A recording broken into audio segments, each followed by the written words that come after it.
SVG's Jason Dachman here with another episode of SVG Sports Tech On Demand. I have the privilege of being joined by Thomas Burns of Dell Technologies. He's the CTO of Media and Entertainment. Thomas, a longtime supporter of SVG, regular attender of our events. Thanks so much for joining us. I love your background. Where are you coming to us from right now? And most importantly, is everyone safe and healthy in your household? Yes, everybody's safe, Jason. Thanks very much. I hope that the same is true of you and yours.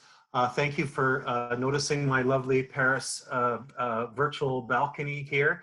It's a lot better than the actual practical reality of staring at these same four walls for at least another month, maybe more.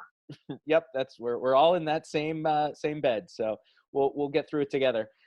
Look, NAB is not physically happening this year, but I'm sure that there's still plenty of announcements that you guys have planned, plenty of new news for your clients and prospective clients. Maybe just give us an idea of what was going to be said there and what we can maybe expect in the coming months in terms of products and news.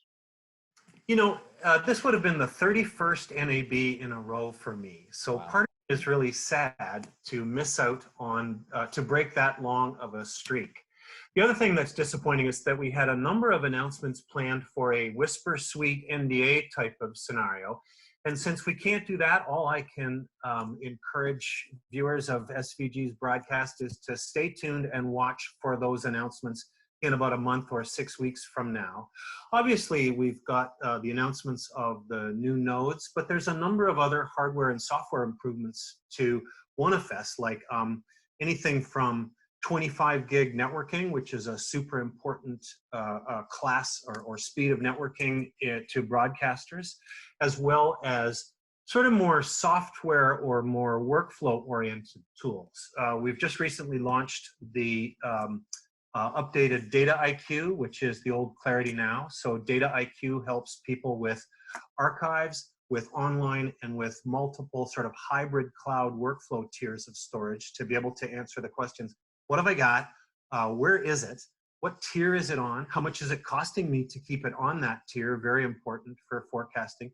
And most importantly, what do I want to do with it? There's a data mover there. A lot of people with a media asset management program in place will use the MAM to move data, but they can use the API-driven Data IQ in terms, alongside with Isilon's API-driven workflow orchestration, to be able to sort of manage these vast amounts of storage, especially when it's spread out among cloud and on-prem, among different tiers. And of course, now that no sports are going live, being able to monetize your archives is even more important than it ever was. It's funny, there's a gold mine in there in everyone's sports organization's archive right now that they had been, let's face it, not utilizing as much as they probably should have, because they were just trying to keep up with the machine of what live sports is. And now everyone's turning inward a little bit. So I'm curious, specific to sports, what are some of the trends that you had been seeing leading up to this that maybe you're seeing now as we're in this difficult, challenging situation? What are some of your sports customers talking to you about right now? This is a really good opportunity for our sports broadcasters, either in the professional leagues or even the university sports athletics divisions, to look at their overall workflow and look at bottlenecks. Often the video work group inside the athletics department is still working on removable USB drives, things like right? So being able to show them that the efficiencies gained by moving to shared storage, and often that move is triggered not just because it's better, but because they want to broadcast in 4K, or they want to add more teams, or they want to, put a lot of workloads together and avoid the kind of siloed approach that typical FireWire drive using, FireWire, listen to me date myself, those kind of work groups would typically use. But again, it's back to the software and the data migration strategy that they can now take a breather, look to implement in order to come back in the fall or whenever with a really efficient workflow. So it's all about these software tools, like I mentioned, Data IQ, a software tool that allows you to move from object to file and back again and keep all of your POSIX style permissions intact. Little things like that really, really help the work. Right, right. And that's what people are working on now. They're reevaluating their systems. They're saying, how can we be as efficient and robust as possible once things get started?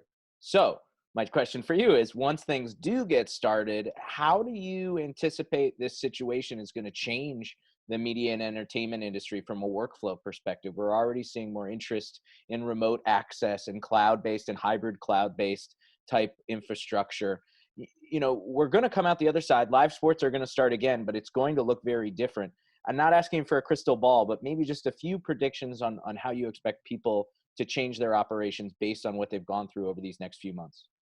I don't have any predictions either. This is unique to all of us. And obviously, we've been helping all of our media and entertainment customers move their creative services teams to either a one-to-one remote or a fully virtualized spin-up, spin-down type of remote. And often, just getting everybody to a one-to-one remote allows them to keep working.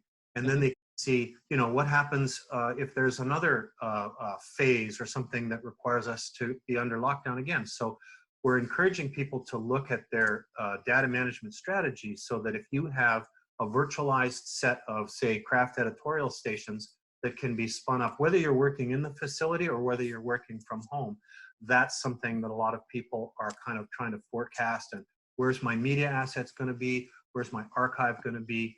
And the fact that you can locate a creative desktop pretty much anywhere now. The new desirable neighborhood is less than 15 milliseconds latency from your data center. That's the new hot address to have. Right, exactly. And everyone knows it now. Maybe they weren't aware of it just a month ago, but they are now. Thomas, we joke here, but the industry will carry on. We're excited to see what Dell EMC has coming down the line, and we really appreciate you taking the time to join us. Certainly. For more episodes of SVG Sports Tech On Demand, stay tuned to sportsvideo.org and the SVG YouTube channel.